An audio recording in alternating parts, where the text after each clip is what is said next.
नमस्ते भाइयों। मेरा नाम अनिल है और मैं एक शराबी हूँ। ईश्वर की बड़ी दया है और हाय अल्कोहलिक अनिल। का 12 हाय स्टेप अनिल।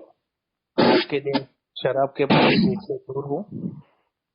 अ, दोस्तों, मैं रिक्वेस्ट करना चाहूंगा, प्लीज टॉलरेट माय हिंदी। मैं हिंदी में इतना कॉन्फिडेंट नहीं हूँ क्योंकि मेरे डे टू डे यूज की लैंग्वेज है मराठी। और हिंदी शायद ही कभी प्रैक्टिस करनी पड़ती है जब व्यवहार में बाहर कोई हिंदी बात करता है तो उसको जवाब देने में। सो आई डोंट प्रैक्टिस हिंदी। फिर भी मैं कोशिश करूंगा क्योंकि रिक्वेस्ट वैसे आया था कि शेयरिंग हिंदी में होनी चाहिए। फिर भी मैं ज्यादा से ज्यादा उस पर कोशिश करूंगा। उस शेयरिंग शुरू करने से पहले दोस्तों, ये ग्रुप का मैं आभार व्यक्त करता हूँ कि ये टॉपिक पे आज मुझे कुछ बात करने का मौका दिया है, मेरे विचार एक्सप्रेस करने का मौका दिया है। और ये टॉपिक के ऊपर अ, मेरी क्या राय है, मेरे पर्सनल क्या थॉट्स है, मेरी ओपिनियंस क्या है, ये मैं शेयर करूंगा। अ, तो दोस्तों, before wasting so much of time, जो अपना टॉपिक है आज का कि ये 12 स्टेप्स जो है ये सजेस्टिव है या ये मस्ट है। तो मतलब हम टाइटल देखेंगे इसका, तो ये सुझाव है सिर्फ शायद, या इसको करना मैंडेटरी है या बहुत जरूरी है। जैसे कि ये दोनों शब्द में उसको 12 स्टेप्स में हम अगर उसको साझा करेंगे तो ये ऑप्शंस जो होते हैं कि ये मैं सुलझाव बता रहा हूँ या सुझाव बता रहा हूँ या फिर ये आपको करना ही है। जैसे डायबिटिक पेशेंट में आपको शुगर खाना ही नहीं है जैसा डॉक्टर इंस्ट्रक्शन करता है, तो इट इज अ मस्ट। इसमें कहते हैं कि डायबिटिक पेशेंट ने शुगर नहीं पीना है। और शायद हमारे अल्कोहलिज्म बीमारी में भी हमें कहते हैं कि टोटल एब्स्टिनेंस यही एक सॉल्यूशन है, तो हमें दारू पीना ही नहीं है। बट हम जब आते हैं अल्कोहलिक्स एनोनिमस में और ये रिकवरी प्रोग्राम हमारे सामने दिया जाता है या मेरे कानों पे मैं जब सुनता हूँ ये चीजें या बोर्ड पे कहीं लिखा होता है, ओल्ड टाइमर्स बात करते हैं या ओवरऑल मैं बिग बुक खोल के देखता हूँ और ये 12 स्टेप का नजरिया मुझे देखने को मिलता है। तो इसमें ये ऑप्शंस जब चूज करना पड़ता है मुझे कि ये भाई ये सजेशन है सिर्फ, मुझे जस्ट आप बता रहे हैं फॉर इंफॉर्मेशन, या मुझे करना ही पड़ेगा। जैसे मैंने डायबिटिक का एग्जांपल दिया, और भी हम लोग एग्जांपल देखते हैं व्यवहारिक लाइफ में, जब हम नॉर्मल लाइफ में देखते हैं कि like don't jump the signal, कि रोड पे सिग्नल जंप नहीं करना है। ये लीगल रिक्वायरमेंट है या स्टैट्यूट से रिक्वायरमेंट आती है कि सिग्नल भाई साहब जंप नहीं करना है। अगर जंप करनी है तो उसकी पावती फाड़नी पड़ेगी या घर पे लेटर आएगा। आजकल तो ऑनलाइन हो गया तो लेटर आएगा। तो अगर ऐसा होता है तो ये सजेस्टिव स्टेप्स मैं नहीं फॉलो करता हूँ और उसका वायोलेशन करता हूँ मैं अगर, तो घर में लेटर आता है and then I may must pay the fine in order to get relieved. क्योंकि अगर मुझे उससे बाहर निकलना है, मतलब वो कॉम्प्लिकेशन से जो भी नॉन कंफर्मिटी रेज हुई है मेरे ऊपर सिग्नल जंपिंग से, वो अगर मैं बुझाना चाहता हूँ, वो स्टिग्मा मेरे ऊपर जो भी केस है या जो भी वायोलेशन है जब रेज होता है, अगर मैं पे नहीं करूंगा तो वो मेरे ऊपर लायबिलिटी बनते जाती है, तो मैं भरना ही पड़ता है। So that is called must. करना ही पड़ेगा आपको, मतलब उससे एक्सेप्शन नहीं है। एक बार तोड़ दिया तो तोड़ दिया।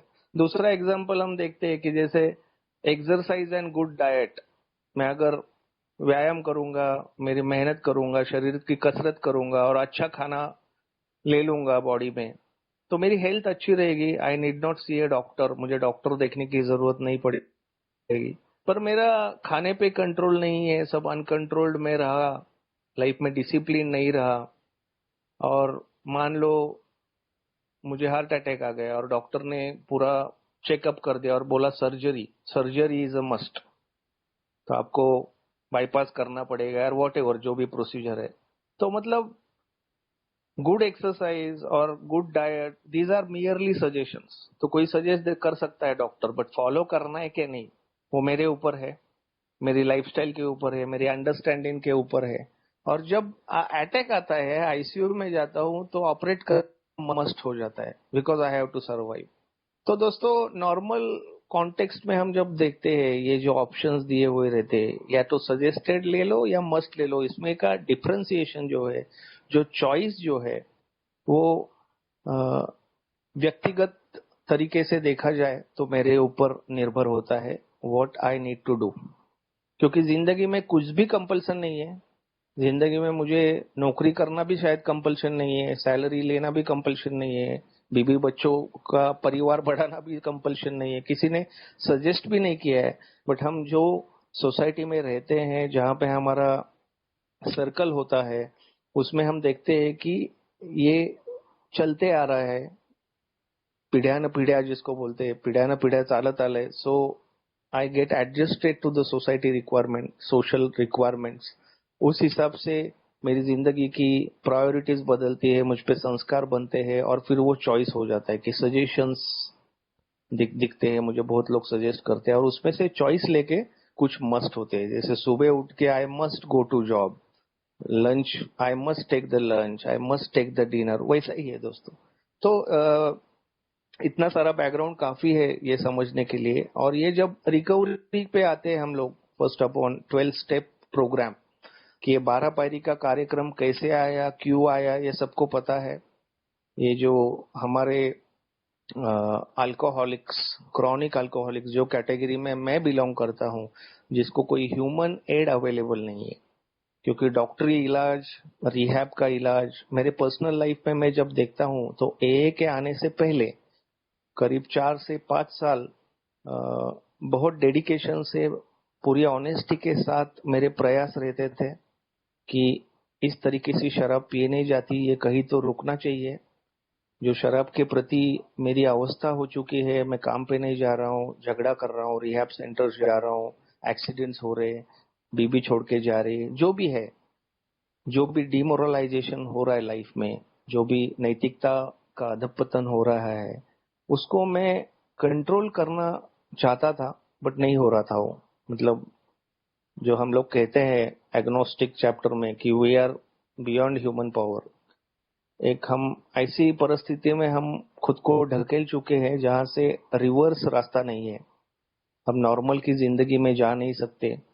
So only spiritual experience will conquer, कि एक आध्यात्मिक अनुभव ही हमको इस पे विजय दे सकता है, या ऐसी कंडीशन से हमें बाहर निकाल सकता है, जिसको हमारे बिग बुक के फर्स्ट लाइन में कहा है कि the relief from seemingly hopeless state of mind and body.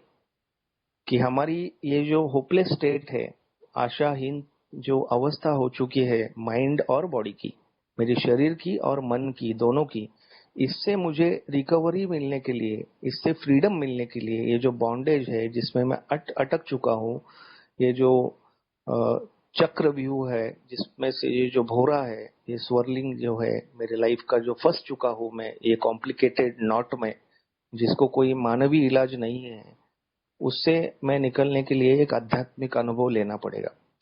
और दोस्तों, ये होगी, मतलब आप सभी लोगों को पता है 12 स्टेप्स कैसे आए, पहले 100 लोग ने बिग बुक कैसे लिखा, जो भी है। और जैसे जैसे मैं अल्कोहलिक्स एनोनिमस में आते रहता हूँ, मुझे बोलते, कुछ मेरे कान पे शब्द पड़ते हैं कि यार 12 पायरी का प्रोग्राम करना पड़ेगा।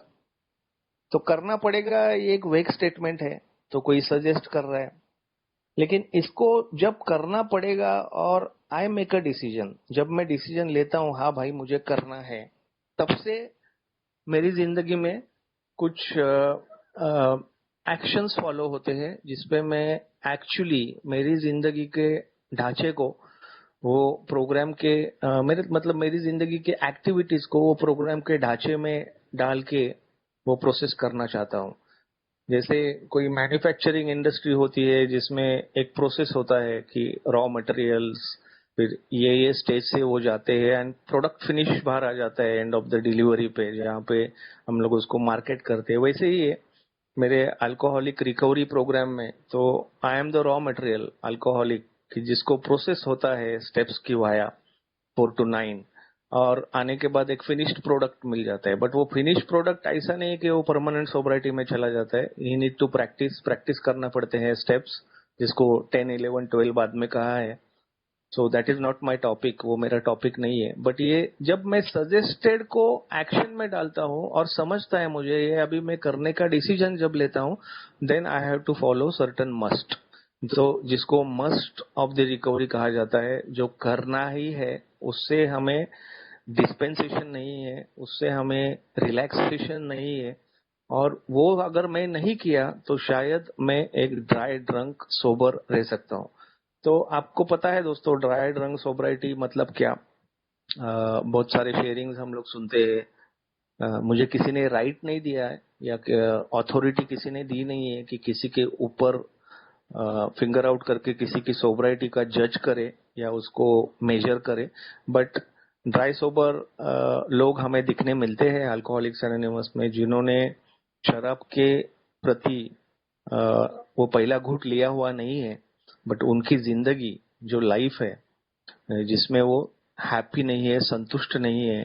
क्योंकि हमारा जो फिनिश्ड प्रोडक्ट है उसके कुछ डायमेंशन है या उसकी कुछ क्वालिटीज है जिसको हम लोग बोलते हैं हैप्पी, जॉयस एंड फ्री, कि एक सुख समाधानी, आनंदी और एक फ्रीडम जैसा जिंदगी मुझे प्राप्त होना चाहिए। ये मेरा आउटपुट है। और इनपुट के टाइम मतलब जब रॉ मटेरियल मेरा जा रहा है रिकवरी स्टेप्स में, तो मेरी क्या मानसिक कंडीशन है? I am restless, irritable and discontented. जो मैं नहीं कह रहा हूँ, ये बिग बुक कहती है, ये डॉक्टर्स कहते हैं कि मैं रेस्टलेस रहता हूँ। मतलब बहुत सारा चिड़चिड़ापन मुझ में होता है, इरिटेबिलिटी होती है, बहुत बहुत ज्यादा जल्दी मैं रिफ्लेक्ट करता हूँ किसी चीज पे, इम्पल्सिव होता हूँ एंड अनहैप्पी रहता हूँ, डिसकंटेंटेड हमेशा। तो ये मानसिकता अगर मेरी सुधरनी है तो I have to follow certain must.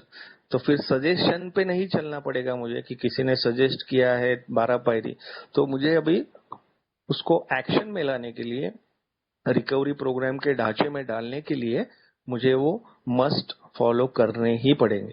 क्योंकि जब हम दोस्तों देखते हैं मीटिंग में, जब हाउ इट वर्क्स पढ़ते हैं, हमेशा मीटिंग का शुरुआत हाउ इट वर्क से होती है। तो हाउ इट वर्क्स इटसेल्फ जो चैप्टर है 5 नंबर का, उसका जो संक्षिप्त उसको नंबरिंग जो दिया है बिग बुक में, तो उसमें जब 12 पायरी हम लोग एक्चुअली पढ़ते हैं मीटिंग में, मतलब जब चेयरमैन बोलता है कि हे कसे घडते वाचा, मीन्स ये एक कैसा पॉसिबल होता है, हाउ इट वर्क्स पढ़ते हैं, तो उसमें दोस्तों हम प्रिसाइजली देखेंगे तो लिखा है कि here are the steps we took which are suggested as a program of recovery. तो यहाँ से ये शायद पिकअप किया है सब्जेक्ट को, ऐसा मुझे लग रहा है, जिसने भी ये टॉपिक डिसाइड किया है कि ये सजेस्टेड प्रोग्राम ऑफ रिकवरी है।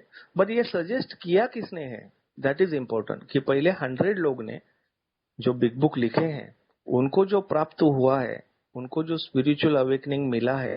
तो दोस्तों मैं कह रहा था कि मतलब मेरे मेरे शरीर की जो रचना है या मेरी शरीर का जो स्ट्रक्चर है, जो बायोकेमिस्ट्री है, वो कभी बदला नहीं जा सकता by any means, by any scientific means. तो वो शरीर पे मुझे कुछ काम नहीं करना है अल्कोहलिक्स एनोनिमस में। मेन काम होता है मेरे पहले पार्ट पे, जो मेंटल ऑब्सेशन है, जो मेरे शराब की खिंचावट मुझे वो पहले घुट के करीब ले जाती है, एक इंसेन थॉट मेरी दिमाग में आ जाता है, वो उस पे हम लोग काम करते हैं। कि जिसको कहते हैं कि the main problem of an alcoholic centres in his mind rather than his body.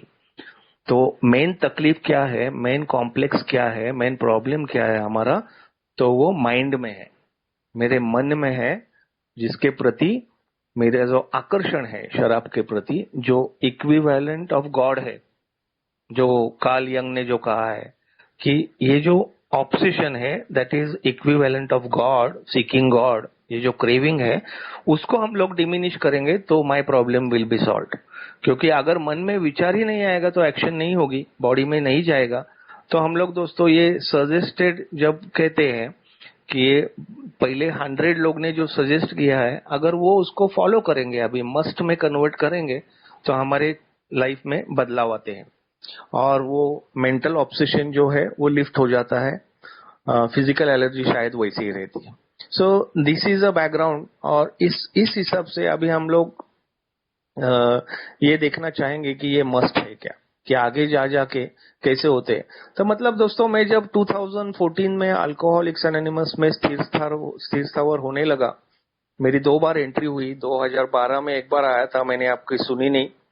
ये स्टेप्स तो बहुत दूर के रहे, मैं मीटिंग्स भी नहीं जाता था, क्योंकि मुझे लगता था आई एम नॉट अमोंगस्ट यू, मैं आप जैसा नहीं हूँ, मैं डिफरेंट हूँ, मेरा बैकग्राउंड डिफरेंट है, और मैं आप जैसी शराब पीता नहीं। तो दोस्तों, मेरी वही हालत जो हुई जो अल्कोहलिक्स एनोनिमस की एंट्री लेवल पे हो जाती है, कि हम लोग कहते हैं ना, under the lashes of alcoholism we are driven to A, and there we discover the fatal nature of our illness. तो मतलब दारू ने अपनी तरीके से, जॉन बार्लिकॉन ग्रेट एडवोकेट कहते हैं कि उसके अपनी छड़ी की तरफ से मुझे सिखाते सिखाते अल्कोहलिक्स एनोनिमस के एंट्री पॉइंट पे आके छोड़ दिया। तो बहुत हताश निराश ऐसी अवस्था थी। और जब मैं रिकवरी प्रोग्राम, मतलब मीटिंग्स में आते रहा, 12 स्टेप सुनते रहा, शायद बिग बुक खरीदा था, वो भी 3rd एडिशन, वो भी पढ़ता नहीं था, बीच में से कुछ भी पैराग्राफ खोल के पढ़ता था, वो कॉम्प्लिकेटेड लगता था मुझे। फिर वो मराठी पढ़ता था, उसका इक्विवेलेंट, वो भी नहीं समझता था। मीटिंग में सुनता था तो कुछ अलग, कि आप स्टेप्स मत करो, 90 दिन रुक जाओ, 1 साल के बाद स्टेप करो, अभी जल्दी करने की क्या जरूरत है, ऐसा सुनते थे। तो दोस्तों, मेरा एक नसीब अच्छा है कि मुझे कुछ ऐसे सभासद मिले, या फिर उनके साथ मेरी इंटरेक्शन हुई, जिन्होंने मुझे कहा कि you need to do the steps as equivalent to, as like desperation of drowning man. कि जैसे जो बिग बुक में लिखा है, कि जैसे कोई तालाब में आदमी डूब रहा है, उसके पास लाइफ जैकेट नहीं है, तो वो बचाओ बचाओ जैसे वो आक्रोश करता है कि please help me out, save me. वो जो तरीके से, वो जो स्पीड से, वो जो पैशन से, वो जो वीगर से जो बात करता है, कि या फिर चिल्लाता है, आक्रोश करता है, वो आक्रोश से हमें स्टेप्स करने पड़े। तो दोस्तों, ये मेरे दिल ने लिया, आई एक्सेप्टेड, कि मुझे कहीं ना कहीं समझा कि ये स्टेप्स मुझे करने पड़ेंगे। तो ये जो मस्ट है, कि सजेस्टेड के कन्वर्जन टू मस्ट, ये दोस्तों मेरे मन ने कहीं ना कहीं एक्सेप्ट कर लिया, जिसका मैं आज परिणाम देखता हूँ। मैं मतलब मेरे स्वभाव में जो बदलाव आ चुका है। See, myself should not declare this, but मेरी फैमिली कहती है, इसलिए I am just passing it on the information, क्योंकि मेरे सोबराइटी का ट्रम्पेट मैं ब्लो करने जाऊँ तो कोई सबसे बड़ी गलती है वो। So I should not market my own sobriety, ये भी कहा जाता है कि जो भी है गॉड्स गिवन ग्रेस है, one day at a time जो मिलता है। बट जो seemingly hopeless state of mind and body से जो रिकवरी मिलती है, जो पीस ऑफ माइंड मिलता है, वो इनवैल्यूएबल है, उसका कंपैरिजन कहीं नहीं हो सकता। वो मेलेडी खाओ खुद जान जाओ, कई डायलॉग मारते हैं लोग, वो सही है कि जिलेबी देखने से स्वीट है क्या नहीं समझती नहीं, उसको खानी पड़ती है। वैसे ही ये स्टेप्स का प्रोग्राम है, इसको करना पड़ता है, ये करने के बाद समझता है, ये समझ के करने का नहीं है। तो दोस्तों, ये मेरे माइंड ने शायद एक्सेप्ट कर लिया उस टाइम। और थैंक्स टू माय स्पॉन्सर, उस टाइम दोस्तों मुझे उसने 12 प्रोमिसेस बताए पहले। मैं जो करने जा रहा हूँ उसका आउटपुट, फिनिश्ड प्रोडक्ट क्या मिलने वाला है, वो उसने मुझे पहले ही बताया। जो हमको सबको पता है कि 12 प्रोमिसेस क्या होते हैं, और उसने मुझे वो बताया कि God, if you acquire God in life, तुम गॉड एक्विजिशन करोगे जिंदगी में। If you bring God in your life, अभी तो नहीं है तुम्हारी जिंदगी में, अभी गॉड नहीं है, बट उसको तुम एक्वायर करोगे, सीख करोगे। जैसे हाइड एंड सीक गेम में हम लोग ढूंढते हैं ना लपंडाव में, कि कहाँ कहाँ छुपा है, तो कहीं तो छुपा है यार, तो उसको ढूंढ निकालू तो मेरी प्रॉब्लम सॉल्व। तो दोस्तों, वो मुझे उसने स्टोरी के माध्यम से बताया, एंड देन वो प्रॉमिस बताया मुझे कि we will suddenly realise God is doing for us which we could not do for ourselves. कि मतलब हमें अचानक से ये पायरी करने के बाद एक रियलाइजेशन आता है कि मेरी जिंदगी अभी परमेश्वर चला रहा है।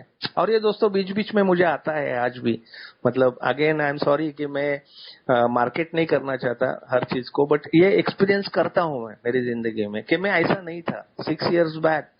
मैं पूरा इरिटेबल, चिड़चिड़ा, घर में झगड़ा करने वाला, गाली गरोज, काम पे नहीं जाता था, जो भी है। मतलब शायद अल्कोहलिज्म दारू पीने के टाइम पे तो बहुत ज्यादा था, बट ये पीरियड ऑफ सोबराइटी जब देखते हैं कि स्टेप्स करने से पहले का स्वभाव बर्ताव और करने के बाद का बर्ताव, उसमें जमीन आसमान से फर्क होता है, क्योंकि फिफ्थ स्टेप में एग्जैक्टली वो चेंज आने लगता है।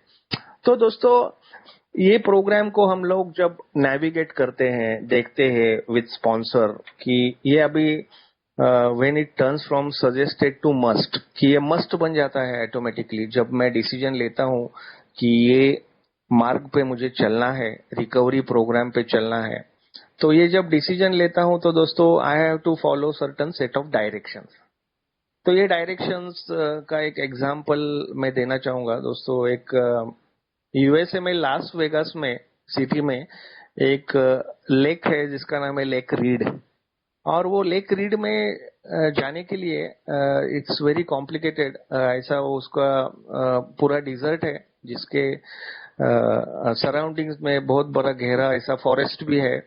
और वहां जाने के लिए कुछ रास्ता बताया जाता है जिसके डायरेक्शंस लिखे जाते हैं, उसको एक गाइड लिया जाता है, तो ही आप वो लेक रीड, मतलब जो जिसका नाम है वो जिसको ओएसिस बोलते हैं, मतलब जैसे वाळवंटी प्रदेश रहता है ना, तो जहाँ पे कहीं भी पानी की बूंद नहीं है, लेकिन वो एट द सेंटर पॉइंट बहुत पानी का बड़ा तालाब है।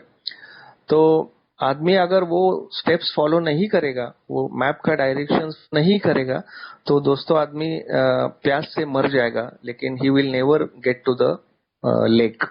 वो लेक कभी उसको प्राप्त नहीं होगा, मतलब वो मिलेगा नहीं वो डेस्टिनेशन। वैसे ही अपना 12 स्टेप प्रोग्राम है दोस्तों, कि जो ये रास्ते पे ऑलरेडी चला है पहले 100 लोग, तो वो रास्ता अगर मैं फॉलो करूंगा, because they have left the trail, वो चले हैं और हमारे लिए वो वाट छोड़ के गए हैं, अगर मैं उस पे चलूंगा तो मैं मेरे डिजायर्ड डेस्टिनेशन पे, गत्यंतर स्थान पे चला जाऊंगा, एंड विच इज गॉड।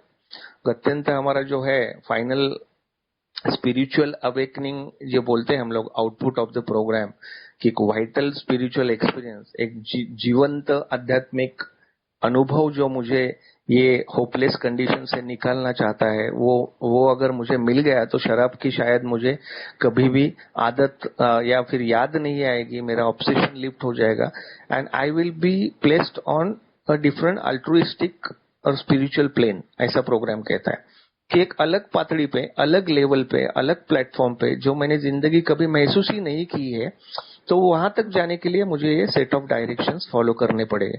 और अभी उसके लिए जो मस्ट्स है उस पे थोड़ा मैं फोकस करना चाहूंगा दोस्तों। अपने बिग बुक में ही हम लोग स्टार्ट से अगर पढ़ेंगे, रेगुलरली देखेंगे, तो जो फॉरवर्ड टू सेकंड एडिशन है, जिसमें करीब 16th पेज पे उसमें लिखा है कि Bill suddenly realises that in order to save himself he must carry this message to another alcoholic. तो खुद को बचने के लिए जब बिल एक्रन में जाता है, जब आपको सबको स्टोरी पता है कि वो मेफेयर होटल में उसका बिजनेस वेंचर फेल होता है, और तो उसको रियलाइज होता है विलियम सिल्कवर्थ ने दिया हुआ मंत्र कि तू दूसरे अल्कोहलिक से बात कर। तो ही रियलाइजेस कि ही मस्ट, वहां से पूरी must, first must alcoholics anonymous की शुरू हो जाती है, जब वो ढूंढ ढूंढ के एक्रन फिजिशियन डॉक्टर बॉब को ढूंढ निकालते हैं after lot of attempts, 8-10 call करके। तो उसमें वो एक पहला मस्ट मुझे लगता है कि जो क्रोनोलॉजिकली देखना चाहिए बिग बुक में, कि he suddenly realise that in order to save himself, मतलब खुद को बचाने के लिए he must carry the message to another alcoholic, कि दूसरे सफरिंग अल्कोहलिक को, डॉक्टर बॉब को इन दैट केस, ये मैसेज कैरी करना ही पड़ेगा। तो जिसमें हमारा 12 पायरी में दोस्तों वर्किंग विद अदर जो लास्ट चैप्टर है, इसमें कहा है कि having had a spiritual awakening, जब मैं लेता हूं ये कार्यक्रम 11 पायरी तक, तो ये I have to pass it on, I have to copycat, दूसरे लोगों को देना है, वही प्रेरणा से देना है जिस प्रेरणा से मुझे मिला है, free of cost, without having any misgivings, without having any sense of grandiosity, या मैं कुछ नहीं हूं, I am just a messenger. So message तो गॉड से आता है। तो वो फीलिंग, वो जो मस्ट है, तो वो मस्ट हमें धीरे धीरे सिखाता है कि आगे जाके I must pass it on my recovery, कि जो भी फ्री में मिला है मैं दूसरों को बांट दूं। जो बिल साहब ने किया, इसलिए वो बॉब भी सोबर हो गया और अल्कोहलिक्स एनोनिमस के स्थापना हो गई। आगे जाके दोस्ते जब मैं देखता हूँ कि जो अपना शारीरिक और मानसिक स्थिति मैंने जो बोला, जो डॉक्टर ओपिनियन जो हमारा चैप्टर है उसमें पेज XXVI मतलब 26 नंबर पे रोमन इटैलिक्स पे उसमें लिखा है कि like we who have suffered alcoholic torture must believe that the body of the alcoholic is quite abnormal as his mind। तो मैं एक एबनॉर्मल तरीके का फिजिकल और मेंटल स्ट्रक्चर वाला आदमी हूँ। आई am not a normal human being. जो नॉर्मल ह्यूमन बींग का मेंटल वायरिंग होता है वो वायरिंग मेरा नहीं है, मेरा कुछ अलग है। तो ये जो अल्कोहलिक टॉर्चर फेस किया हुआ आदमी है, जो क्रॉनिक कैटेगरी ऑफ अल्कोहलिक होता है, जो अल्कोहलिक्स एनोनिमस के फेलोशिप में फिट होता है, जो जैसे मेरे जैसा शराबी। क्योंकि मैं अगर हार्ड ड्रिंकर, मॉडरेट ड्रिंकर ये कैटेगरी में शायद होता तो शायद मुझे साइकेट्रिस्ट के या फिजिशियंस के इलाज काफी हो जाते थे, मुझे स्पिरिचुअल आंसर की जरूरत नहीं थी। तो दोस्तों ऐसे कैटेगरी के बेवड़े को, मेरे जैसे, उसके लिए ये जानना जरूरी है, ही मस्ट बिलीव, खुद पे विश्वास होना चाहिए और ये एक्लिमेटाइज करना चाहिए मन में। Deep down within us we have to concede, ऐसे लिखा है बिग बुक में कि वी आर अल्कोहलिक्स, हम बेवड़े हैं, और अंतर मन में डीप डाउन खोल जाके हमको ये अंतर मन में शिक्का मोर्तब करना है कि मैं शराबी हूँ, नॉर्मल आदमी नहीं हूँ, I am abnormal man mind and body से। तो आई मस्ट, ये मस्ट बिलीव लिखा है। तो इसमें मुझे दुर्री तिर्री है ही नहीं, मैं नॉर्मल आदमी बन सकता हूँ क्या? तो नहीं बन सकता, कभी नहीं बन सकता। This alcoholism will go along with my death bed. जब मैं मरूंगा तभी मेरा अल्कोहलिज्म खत्म होगा, नहीं तो मेरे में शारीरिक एलर्जी तो रहने वाली है। इसलिए मैंने जैसे पहले कहा कि मेंटल ऑब्सेशन के इस पे ही मुझे काम करना है। तो दोस्तों ये एक मस्ट है जो मुझे लगता है। दूसरा मस्ट, थर्ड थिंग दोस्तों बहुत इंपॉर्टेंट है, जो डॉक्टर्स ओपिनियन में कहा है, उसका पेज रेफरेंस है XXVII 28, जिसमें वो कहता है कि in nearly all cases their ideals must be grounded in a power greater than themselves if they have to recreate their lives. मतलब मेरी जो फिलोसॉफी है जिंदगी की, मेरे चाल ढाल जो है, मेरी जो सोचने का नजरिया है, जिस तरीके से मैं लाइफ को इंटरप्रेट करता हूँ, वो सब जो आइडियल्स जो है मेरे, जो मेरे ड्राइविंग फोर्सेस है, उनको पूरा ग्राउंडेड करना चाहिए। ग्राउंडेड मतलब उसको फेंक के पूरे नए विचार मुझे बदलने चाहिए। कि grounded in a power greater than themselves, कि मतलब कुछ उच्च शक्ति को लाइफ में लेके, उसकी सुझाव को लेके, उसके जो आइडियल्स है उच्च शक्ति के, जो honesty, purity, unselfishness and love, ऐसे चार इस पे चलते हैं, कि वो आइडियल्स में अगर लाऊंगा तो ही मेरी जिंदगी में कुछ हो सकता है। तो ये मुझे अंडरस्टैंड करना पड़ेगा। This is one of the must, कि their ideals must be grounded in a power greater than themselves, कि मेरी विचार सरणी को ग्राउंडेड करना चाहिए पूरा। इलेक्ट्रिसिटी जैसे हम लोग शॉक ग्राउंडिंग करते हैं बाय अर्थिंग, कि वो शॉक पूरा एब्सॉर्ब होके जमीन में चला जाता है, उस तरीके से मेरे पूरे थॉट्स निकल देने चाहिए। It should be replaced with higher power. दोस्तों वो एक है। फिर बिल स्टोरी में हम लोग देखते हैं पेज 14 पे एक मस्ट है कि I must turn in all things to the father of light who presides all of us.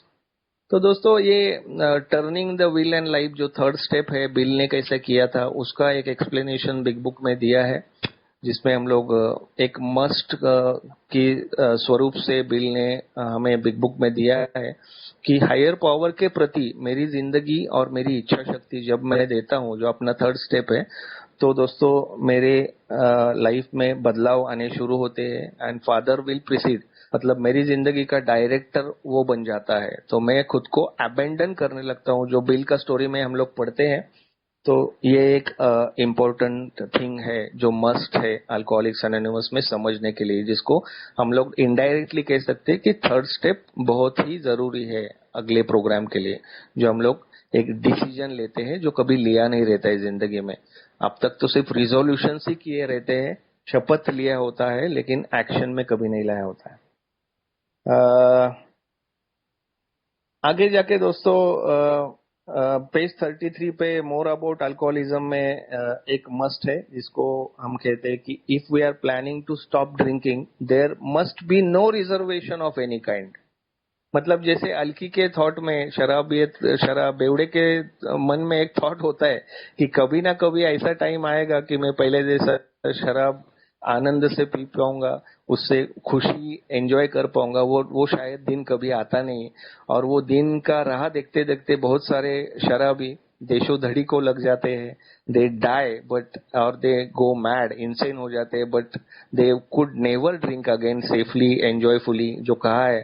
तो दोस्तों ये एक प्लानिंग करना चाहिए, वो उसमें रिक्वायरमेंट लिखा है मोर अबाउट अल्कोहलिज्म चैप्टर में पेज 33 पे, कि if we are planning to stop drinking, हम अगर शराब रुकाना चाहते हैं, so there must be no reservation of any kind. तो मन में कोई रिजर्वेशन नहीं रखना चाहिए कि मुझे वापिस शराब पीने को पॉसिबल होगा या डिफरेंट सर्कमस्टेंस। हमने जिम का स्टोरी देखा है बहुत बार, हम लोग बिग बुक पढ़ते हैं, तो वो 30 साल में डिसीजन लेता है और 55 साल में वापिस शराब पी के कैसे मर जाता है।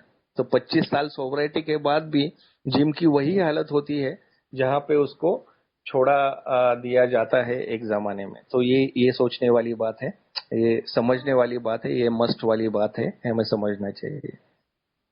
सबसे इम्पोर्टेंट मस्ट है दोस्तों ये जो आगे है पेज 43 पे मोर अबाउट अल्कोहलिज्म में, जिसमें हम लोग कहते हैं कि we don't have defence against that first drink.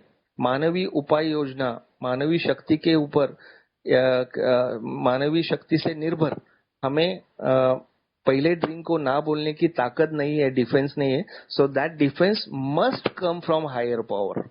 तो अगर हमें डिफेंस चाहिए तो वो हायर पावर से आएगा, उच्च शक्ति से आएगा, और हमें वो लेना ही पड़ेगा if we have to live. तो इसमें क्लियर मस्ट लिखा है दोस्तों, जो हमें समझने वाली बात है। वी एग्नोस्टिक, हमें अज्ञेयवादी जो चैप्टर दिया है गॉड पे, उस पे बिल विल्सन पेज 44 पे कहता है कि we had to face the fact that we must find a spiritual basis of life or else. इतना ही कहता है, or else means you have to die. तो कहता है कि जिंदगी में अगर आपको जीना है इसके आगे, तो आपको आध्यात्मिक पद्धति से ही जीना पड़ेगा, स्पिरिचुअल टूल्स आपके लाइफ में लाना पड़ेगा, तो ही आप हैप्पीली एंजॉयफुली एंड फ्रीली लाइफ जी सकते हो। तो must find a spiritual basis, तो ये एक मस्ट है दोस्तों। आगे जाके पेज 62 हाउ इट वर्क्स, हमने जो क्रक्स ऑफ द प्रोग्राम है हमारा, इसमें कहता है, ये बहुत इंपॉर्टेंट मस्ट है दोस्तों, प्लीज अंडरस्टैंड दिस। मतलब I am not a teacher और प्रीचर, फिर भी ये बहुत इंपॉर्टेंट है। ये जो अल्कोहलिक को समझ गया उसको रिकवरी समझ गया दोस्तों, ऐसा मुझे लगता है। जिसमें वो कहता है कि above everything alcoholics must be rid of selfishness, we must or it kills us. कि मतलब हम जैसे शराबी को, जिसका आत्म केंद्रितता और स्वार्थीपना सबसे बड़ा प्रॉब्लम है, we must get rid of this. ये जो स्वार्थी भावना से हमें छुटकारा पाना ही पड़ेगा, तो ही हम जी सकेंगे। अदरवाइज शराब से भी खतरनाक है मेरा सेल्फिशनेस और रिजेंटमेंट। ऑफ कोर्स आगे जाके कहा है उसने कि वो मुझे ज्यादा करके मार सकती है, तो इससे हमें छुटकारा लेना ही लेना है। तो it is a must. Of course जैसे मैंने अभी रिजेंटमेंट्स का रेफरेंस दिया, वो आगे बोलता है कि दीज रिजेंटमेंट्स मस्ट बी मास्टर्ड, क्योंकि रिजेंटमेंट्स पे हमें विजय प्राप्त करना ही पड़ेगा। ये शायद ही ड्यूबियस लग्जरी है बाकी लोगों के लिए, वो उनके लिए चैन की वस्तु होगी खुन्नस, लेकिन हमारे लिए, बेवड़े के लिए एक पॉइजन बन चुकी है। जितना हम लोग ये फीलिंग्स को हार्बर करेंगे, जितना ये फीलिंग्स को टेक ओवर करेंगे, रखेंगे लाइफ में, उतनी हमारी आध्यात्मिक अधोगति हो जाएगी और हम मर जाएंगे। दारू पीने बिना पी के भी हम लोग मर सकते हैं, स्पिरिचुअल बैंक्रप्सी डेथ। सो हम पागल हो सकते हैं, हम इंसेन हो सकते हैं, इतना पावरफुल मेरा डिसीज है। तो वो कहना चाहता है कि resentments should be master, must be mastered. आगे जाके दोस्तों इनटू एक्शन जो है हमारा, जिसमें कार्य भाग हम लोग करते हैं, फिफ्थ स्टेप का जो कन्फेशन का, उसमें वो कहता है कि we must be entirely honest with somebody if we have to live long and happily in this world. जो फिफ्थ स्टेप का बेस स्टेटमेंट है कि जिसको कन्फेशन कहा जाता है, कि हम हमारी लाइफ की पूरी ऑल स्टोरी एक पर्सन को जब बोलते हैं, कन्फेस करते हैं, तो उसमें हमारी एंटायर ऑनेस्टी दिखनी चाहिए। You must have entire honesty, ऐसा कहता है। तो विदाउट दैट आप कर नहीं सकते। आप मतलब आधा प्रोग्राम, फिर वो हाफ मेजर्स अवेल डस नथिंग, आधा अधूरा प्रोग्राम से कुछ इफेक्ट मुझे मिलने वाला नहीं है। तो ये प्रॉमिस दोस्तों समझ में आता है, या ये मस्ट हमें इसमें समझ में आता है। दोस्तों वैसे ही वो प्लेन पे हम जैसे जैसे आगे चलते और दूसरों के प्रति and thy will be done not mine, हम लोग कहते हैं परमेश्वर तेरी इच्छा से चले, मेरी इच्छा से नहीं। सो दीज थॉट्स, ये विचार, these must come with in us constantly, ऐसा लिखा है कि हमें रेगुलर बेसिस पे ये थॉट्स आने पड़ेंगे कि भगवान तेरे ऊपर मैंने लाइफ दिया है, तो तेरी इच्छा से मैं चलूं, मेरी इच्छा से नहीं। क्योंकि मेरी इच्छा, मेरी ईगो, मेरी सेल्फिशनेस वापस रिकपरेटिव पावर है दोस्तों उसमें। It's like a cancer. Cancer के जैसे सेल्स दे रीग्रो, जैसे नेक्स्ट आप केमोथेरेपी किया वापस वो ग्रो हो जाते, वैसे मेरा ईगो है, वैसे मेरा सेल्फिशनेस है, इट रीग्रोज अगेन। वापस उसमें सीड्स तैयार हो जाते हैं और वापस वो क्रॉप अप करने लगता है। तो मुझे दोस्तों वहीं पे किल करना आना चाहिए, इसलिए 10 स्टेप इन्वेंटरी दिया है आगे जाके। इसमें कोई मस्ट है कि सेल्फिशनेस, डिसऑनेस्टी, फियर एंड रिजेंटफुलनेस, इस पे मुझे कंट्रोल पॉइंट्स, चेक पॉइंट्स रात को सोने से पहले ये करना पड़ेगा, ऐसा कहा है। तो इसलिए उसने कहा है कि thy will be done not mine, परमेश्वर तेरी इच्छा चले मेरी नहीं, ये मस्ट है। ये थॉट्स हमारे जिंदगी में रोज की बेसिस पे आना, ये मस्ट है। And last not but the least, page 95 pe वो कहता है दोस्तों कि if alcoholic is to find a God, the desire must come from within. कि ये जिसको हम लोग इनडिस्पेंसेबल थिंग्स जो कहते हैं, कि मैंडेट्स ऑफ सोब्राइटी भी कहते हैं, कि honesty, open mindedness and willingness, ये तो इनडिस्पेंसेबल बोलते हैं हम लोग, तो ये तो चाहिए ही चाहिए। तो दोस्तों ये एटीट्यूड से अगर मैं honesty, we must have honesty कहता है, if I have to find God. क्योंकि जब हम लोग ऑनेस्टली ये पोजीशन लेते हैं तो एक पैर डालते हैं तो परमेश्वर 10 पैर डालता है, और ये एक्सपीरियंस है, ये अनुभव है। और इस तरीके से दोस्तों ये suggested becomes a must of 12 steps if I have to recreate my life. मेरी जिंदगी में अगर कुछ बदलाव लाने हैं तो उसको constructive action, faith followed with constructive action मैं अगर करूंगा क्रियात्मक स्वरूप से, स्पॉन्सर की मदद से, तो ये इम्पॉसिबल केस बिकम्स पॉसिबल। और दोस्तों इस तरीके से ये मेरा अंडरस्टैंडिंग रहा है, ये मेरा ओपिनियन है, मेरा जो भी अभी तक का रीडिंग है, अंडरस्टैंडिंग है, मेरी जितनी एबिलिटी है, उस हिसाब से मैंने आपके साथ शेयर करने की कोशिश की, और आप सब लोग ने ध्यान से सुना, इसलिए मैं सभी लोग का आभार व्यक्त करता हूं और मेरा शेयरिंग यहीं पे खत्म करता हूं। Thank you very much.